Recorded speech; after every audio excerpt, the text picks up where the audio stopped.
সবাইকে শুভ নববর্ষ। প্রত্যেক বছর আমাদের নর্থ সাউথ ইউনিভার্সিটি এই আয়োজন করে পয়লা বৈশাখ উপলক্ষে। জাতি ধর্ম বর্ণ নির্বিশেষে সবাই আমরা এই অনুষ্ঠানে যোগদান করি, পান্তা ইলিশ খাই। নির্বিশেষে আমাদের এই অনুষ্ঠানটি অনেক জনপ্রিয়।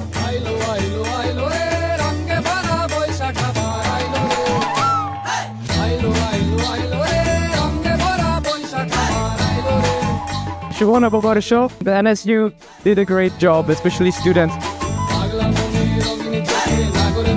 বছরে জুড়ে একটা সুরটা নিচে আজের প্রাণের বাউল সুরে